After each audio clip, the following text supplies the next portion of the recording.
My dear students, welcome to my channel alpha knowledge box. इस video में आज हम क्लास 7 हिंदी के एक एनुअल एग्जाम के क्वेश्चन पेपर को डिस्कस करने वाले हैं और ये क्वेश्चन पेपर केंद्रीय विद्यालय के स्टूडेंट्स के लिए है। ये एक सैंपल क्वेश्चन पेपर है। यहाँ पर पूर्णांक है 60 और टाइम है 2 घंटे। प्रश्न पत्र में सबसे पहले खंड का में एक गद्यांश दिया जाएगा जिसे आपको अच्छी तरह से पढ़ना है और उसमें पूछे गए क्वेश्चंस के आंसर देने हैं। चलिए पेपर को शुरू करते हैं। प्रश्न 1, निम्नलिखित गद्यांश को ध्यानपूर्वक पढ़कर दिए गए बहुविकल्पी प्रश्नों के सही उत्तर का चयन कीजिए। चलिए इसे रीड करते हैं। आधुनिक मानव समाज में एक और विज्ञान को भी चकित कर देने वाली उपलब्धियों से निरंतर सभ्यता का विकास हो रहा है, तो दूसरी ओर मानव मूल्यों का ह्रास होने की समस्या उत्तरोत्तर गूढ़ होती जा रही है। अनेक सामाजिक और आर्थिक समस्याओं का शिकार आज का मनुष्य विवेक और ईमानदारी को त्याग कर भौतिक स्तर से ऊंचा उठने का प्रयत्न कर रहा है।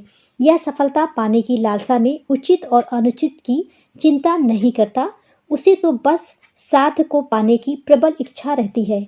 ऐश्वर्य की प्राप्ति के लिए भयंकर अपराध करने में भी संकोच नहीं करता। वह इनके लिए नए नए रूपों की खोज करने में अपनी बुद्धि का अवयव कर रहा है। आज हमारे सामने यह प्रमुख समस्या है कि इस अपराध वृद्धि पर किस प्रकार रोक लगाई जाए। सदाचार, कर्तव्य परायणता, त्याग आदि नैतिक मूल्यों को तिलांजलि देकर समाज के सुख की कल्पना करना स्वप्न मात्र है। पहला प्रश्न है, मानव सफलता पाने की लालसा में किसकी चिंता नहीं करता है? पहला उचित अनुचित का, दूसरा पानी, तीसरा भोजन, चौथा मकान। यहाँ पर देखिए, वह सफलता पाने की लालसा में उचित और अनुचित की चिंता नहीं करता, इसलिए सही उत्तर है का, उचित अनुचित का। दूसरा प्रश्न है, मानव मूल्यों का ह्रास होने से क्या हो रहा है? समस्या कम हो रही है, समस्या गूढ़ हो रही है, कुछ नहीं हो रहा, उपरोक्त सभी। यहाँ पर देखिए, मानव मूल्यों का ह्रास होने से समस्या उत्तरोत्तर गूढ़ होती जा रही है। उत्तर है खा, समस्या गूढ़ हो रही है। तीसरा प्रश्न है, भौतिक जीवन में मानव को क्या पाने की प्रबल लालसा बनी रहती है? साधन, भोजन, साध्य, उपरोक्त सभी। यहाँ पर देखिए, उससे तो बस साध्य को पाने की प्रबल इच्छा रहती है। सही उत्तर है साध्य। चौथा प्रश्न है, किस चीज की प्राप्ति करने हेतु मानव भयंकर अपराध करने से भी पीछे नहीं हटता? ऐश्वर्य, भोजन, भोग, वस्त्र। यहाँ पर देखिए, ऐश्वर्य की प्राप्ति के लिए भयंकर अपराध करने से भी संकोच नहीं करता। सही उत्तर है ऐश्वर्य। गद्यांश का अंतिम प्रश्न है, नैतिक मूल्यों को डैश देकर समाज के सुख की कामना करना स्वप्न मात्र है। छुट्टी, तिलांजलि, पैसे, इनमें से कोई नहीं। अंतिम वाक्य में देखिए, नैतिक मूल्यों को तिलांजलि देकर समाज के सुख की कामना करना स्वप्न मात्र है। यहाँ पर सही उत्तर है तिलांजलि। प्रश्न पत्र के दूसरे प्रश्न में एक काव्यांश दिया गया है जिसे आपको अच्छी तरह से रीड करना है और उसमें पूछे गए क्वेश्चंस के आंसर देना है। निम्नलिखित काव्यांश को ध्यानपूर्वक पढ़कर दिए गए बहुविकल्पी प्रश्नों के सही उत्तर का चयन कीजिए। काव्यांश है, जागो बंसी वारे ललना, जागो मोरे प्यारे, रजनी बीती भोर भयो है, घर घर खुले किवारे, गोपी दही मथत सुनियत है, कंगना के झनकारे, उठो लालजी भोर भयो है, सुर नर ठाड़े द्वारे, ग्वाल बाल सब करत कुलाहल, जय जय सबद उचारे, माखन रोटी हाथ मुंह लीनी, मीरा के प्रभु गिरधर नागर, शरण आया को तारे। गद्यांश का पहला प्रश्न है, इस गद्यांश की रचयिता है महादेवी वर्मा, मीराबाई, सुभद्रा कुमारी चौहान, कोई नहीं।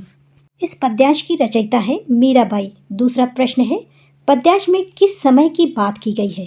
भोर के समय की, दोपहर के समय की, शाम के समय की, रात के समय की।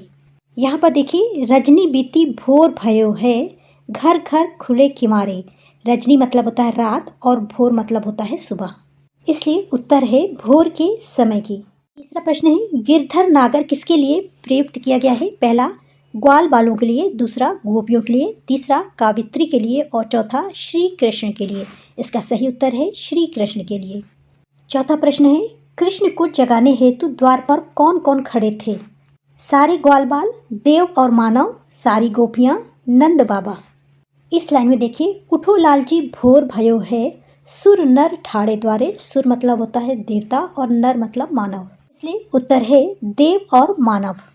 पांचवा प्रश्न है, ग्वाल बालों के हाथ में क्या है? माखन, रोटी, माखन रोटी, दूध दही। यहाँ पर देखिए माखन रोटी हाथ मुंह लीनी गौवन के रखवारे, इसलिए सही ऑप्शन हो जाएगा माखन रोटी। प्रश्न पत्र का अगला खंड है खंड खा व्यवहारिक व्याकरण। प्रश्न 3 निर्देशानुसार निम्नलिखित प्रश्नों के उत्तर दें। पहला प्रश्न है शीत शब्द का सही प्रचलित रूप होगा शीत, शीत, शीत और शीत। शीत शब्द का प्रचलित रूप है शीत। दूसरा प्रश्न है दांतों तले उंगली दबाना मुहावरे का अर्थ होगा। पहला दांतों से उंगली काटना, दूसरा हैरानी होना, तीसरा उंगली दब जाना और चौथा दांतों से उंगली चबाना। इस मुहावरे का अर्थ है हैरानी होना। तीसरा प्रश्न है आहट होते ही चिड़िया डैश उड़ी। पहला है फुर से, दूसरा सन से, तीसरा थर्र से। यहाँ पर हो जाएगा आहट होते ही चिड़िया फुर से उड़ी। चौथा प्रश्न है संधि विच्छेद कीजिए। शब्द है मेघाच्छन्न। खा ऑप्शन में देखिए मेघ प्लस आच्छन्न। व्याकरण का प्रश्न 5 है संधि कीजिए। संधि का मतलब है जोड़ना या मिल जाना। यहाँ पर शब्द है नव प्लस आगंतुक। यहाँ पे ना छोटा है वा छोटा है, यानी बड़े आ की मात्रा नहीं लगी हुई है। आ में बड़े की मात्रा है, गा में अंग की मात्रा है, छोटा तू है और का है। जब संधि किया जाएगा तो यहाँ की आ की मात्रा वा के साथ लग जाएगा, बाकी ऐसे रहेगा। यहाँ पर देखिए गा वाला शब्द सही है। प्रश्न नंबर 6 दिए गए वाक्य का शुद्ध रूप क्या होगा। मुझे खाना खा लिया है। पहला है मैं खाना खा लिया है, ये गलत है। दूसरा मुझे खाना खा लिया है, ये भी गलत है। तीसरा मुझसे खाना खा लिया है, ये भी गलत है। सही वाक्य है घा मैंने खाना खा लिया है। प्रश्न नंबर 7 है दिए गए शब्द में मूल शब्द और प्रत्यय अलग कीजिए। प्रत्यय वो शब्द होता है जो किसी मूल शब्द के अंत में जुड़ करके उसके अर्थ को बदल देता है। यहाँ पर शब्द है प्रमाणित। यहाँ पर प्रमाण और इत दो शब्द निकल रहे हैं, इसलिए इसका सही उत्तर हो जाएगा घा प्रमाण प्लस इत। प्रश्न 8 है एक प्रत्यय से बनने वाला शब्द बताइए। यहाँ पर देखिए लिखा हुआ है मौखिक, मौखक, मुखक और छोटा मुंह काखा मुखक। यहाँ पर इक की आवाज निकल रही है मौखिक से, इसलिए का सही उत्तर है। अगला प्रश्न है नीचे दिए गए विकल्पों में से द्वंद्व समास का उदाहरण लिखिए। पहला है प्रतिवर्ष, दूसरा क्रीड़ा क्षेत्र, तीसरा नीलकंठ और चौथा है माता पिता। द्वंद्व समास में हमेशा इस बात का ध्यान रखिए कि दोनों शब्दों की समान विशेषता होती है। यहाँ पर माता और पिता बोला जा रहा है, यानी माता भी और पिता भी, इसलिए सही ऑप्शन है खा माता पिता। 10वां प्रश्न है पर्वत शब्द में संज्ञा बताइए। पहला है व्यक्तिवाचक संज्ञा, दूसरा भाववाचक संज्ञा, तीसरा जातिवाचक संज्ञा और चौथा इसमें से कोई नहीं। पर्वत जातिवाचक संज्ञा है। खंड गा पाठ्य पुस्तक बसंत एवं बाल महाभारत। यहाँ पर आपकी बसंत पुस्तक और बाल महाभारत से प्रश्न पूछे गए हैं। किन्हीं 5 प्रश्नों के उत्तर दीजिए। यहाँ पर मैंने बहुत सारे इंपॉर्टेंट प्रश्न लिए हैं, इन्हें देख लीजिएगा। इनके आंसर आपको स्वयं लिखने हैं। पहला प्रश्न है नीलकंठ मोर के सिर की कलगी कैसी थी। दूसरा गांधी जी द्वारा लगाया गया यह अनुमानित बजट किस स्थान का है। अगला है भोर और बरखा पाठ के आधार पर सावन की विशेषता लिखिए। अगला है आंख में तिनका पड़ने के बाद घमंडी की क्या दशा हुई।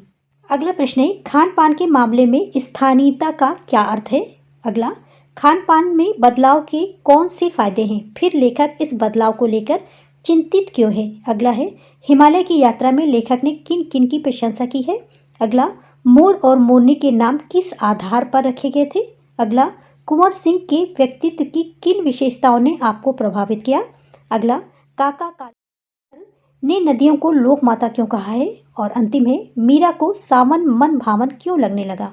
इन सभी प्रश्नों के उत्तर आपके पास ऑलरेडी होंगे, वहां से देख लीजिएगा। यहाँ पर प्रश्न बाल महाभारत से है। निम्नलिखित प्रश्नों के उत्तर लिखिए। पहला है द्रौपदी स्वयंवर की शर्त क्या थी। दूसरा पांडवों की सेना चक्रव्यूह में क्यों प्रवेश नहीं कर पाई थी। तीसरा बाल महाभारत के सभी पात्रों में से कौन सा पात्र आपको पसंद आया, उसके बारे में लिखिए। अगला देवव्रत का नाम भीष्म कैसे पड़ा।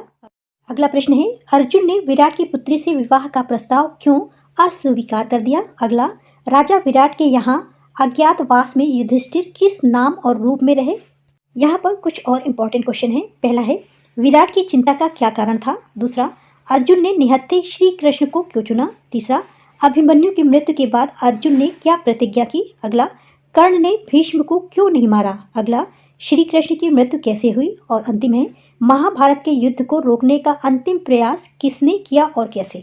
प्रश्न पत्र का अगला खंड है रचनात्मक खंड। यहाँ पर आपसे पूछा जा सकता है बीमारी के कारण अवकाश के लिए प्रधानाचार्य को प्रार्थना पत्र लिखो, अथवा अपने मित्र को अपने जन्मदिन पर निमंत्रण पत्र लिखो, अथवा अपने मित्र को उसके जन्मदिन पर बधाई देते हुए एक पत्र लिखो।